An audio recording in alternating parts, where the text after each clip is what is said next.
Welcome to Raj news ప్రశ్న వేదిక కార్యక్రమానికి స్వాగతం. నేను మీ కార్తిక్. విద్యారంగంలో సరికొత్త మార్పులు చేపడుతూ విద్యార్థులకు ఉన్నత విద్యను అందిస్తూ అదేవిధంగా విద్యార్థులను ఉన్నత శిఖరాలకు చేరుస్తున్న సంస్థ ఈబీఎస్ మరియు ఐరా. ప్రస్తుతం మనతోటి ఈబీఎస్ సంస్థ సీనియర్ వైస్ ప్రెసిడెంట్ అదేవిధంగా ఐరా సంస్థ యొక్క వ్యవస్థాపకులు సంతోష్ గుప్తా గారు ఉన్నారు. వెల్కమ్ చేద్దాం. నమస్తే అండి. నమస్తే అండి. ఈబీఎస్ మరియు ఐరా సంస్థలు ఎప్పుడు స్థాపించారు? ఈ సంస్థలు స్థాపించాలన్న ఆలోచన మీకు ఎందుకు వచ్చిందంటే ఏం చెప్తారు? ఇప్పుడు ఈబీఎస్ అంటే ఈథమ్స్ బిజినెస్ స్కూల్. సో ఇది ఆల్మోస్ట్ 13 years నుంచి మన తెలంగాణలో ఉంది. సో ఇప్పుడు ఇది న్యూ క్యాంపస్ రాయదుర్గంలో ఉన్నది. సో ఇది దీని హిస్టరీ యాక్చువల్లీ.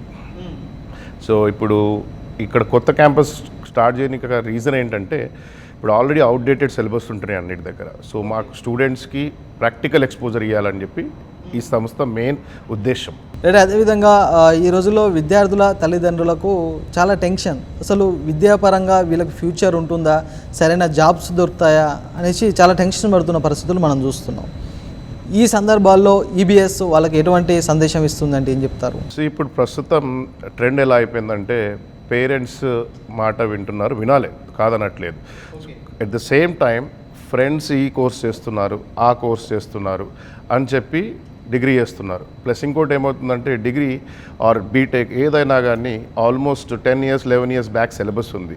సో ఇప్పుడున్న జనరేషన్కి, ఇప్పుడున్న టెక్నాలజీకి, ఇప్పుడున్న బిజినెస్కి జాబ్స్ రమ్మంటే ఎక్కడి నుంచి వస్తాయి? So first thing main thing is update ఉండాలి మనం స్కిల్స్ తోటి అప్డేట్ లేకపోతే సేమ్ అవుట్డేటెడ్ సిలబస్ చదివితే జాబ్స్ రావడం ఇంపార్టెంట్. సో పేరెంట్స్కి నేను చెప్పేది ఒకటి ఏంటంటే ఫస్ట్ మీ కిడ్కి ఏం ఇంట్రెస్ట్ ఉంది and at the same time రేపు ఫ్యూచర్ ట్రెండ్స్ ఏం నడుస్తున్నాయి, ఫ్యూచర్ కోర్సెస్ ఏమున్నాయి, జాబ్ ప్లేస్మెంట్స్ ఏ టెక్నాలజీలో వస్తుంది, ఇలాంటివి చూసుకుంటే దెన్ ఆబ్వియస్లీ ప్రాబ్లం ఏముండదు when it comes to placements also. And ఈబీఎస్లో ఎస్పెషల్లీ మేము మామూలు కోర్స్తో పాటు వీళ్ళకి ఎలా మాట్లాడాలి, కమ్యూనికేషన్ స్కిల్స్, కాన్ఫిడెంట్ ఎలా బిల్డ్ చేయాలి అండ్ అడిషనల్ టెక్నాలజీ స్కిల్స్ కానీ బిజినెస్ స్కిల్స్ కానీ ప్యారలల్లీ టీచ్ చేస్తుంటాం అన్నమాట.